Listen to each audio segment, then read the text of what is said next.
The case against the Deputy Chief Minister of Bihar, Tejashwi Yadav, regarding the Benami property has no legal standing, and it's a sheer abuse of the process of law. When I say that there is an abuse of law, I base my arguments on certain propositions which I'm just going to narrate you.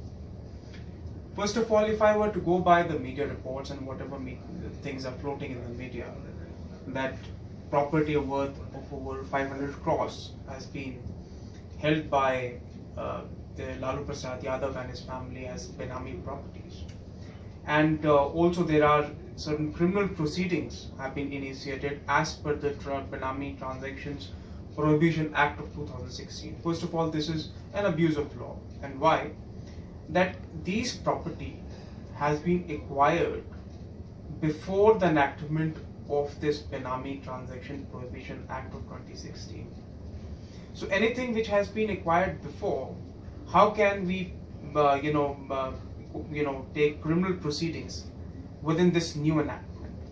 This is my one argument, which is to justify that there is an abuse of process of law.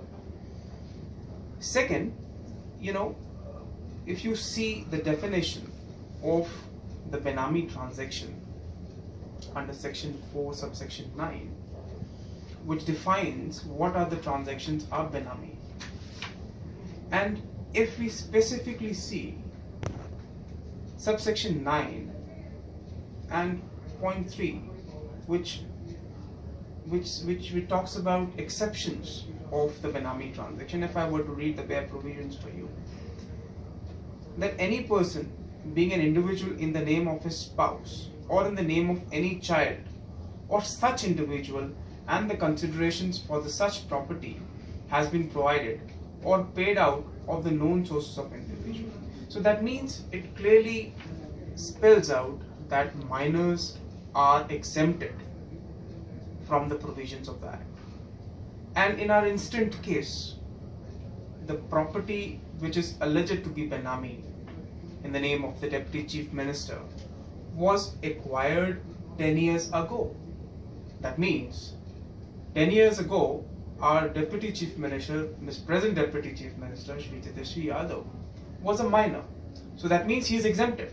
So why there is a legal proceedings against him?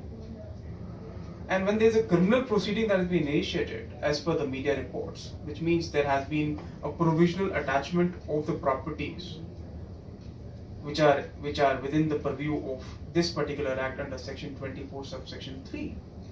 So this is an abuse of the process of law.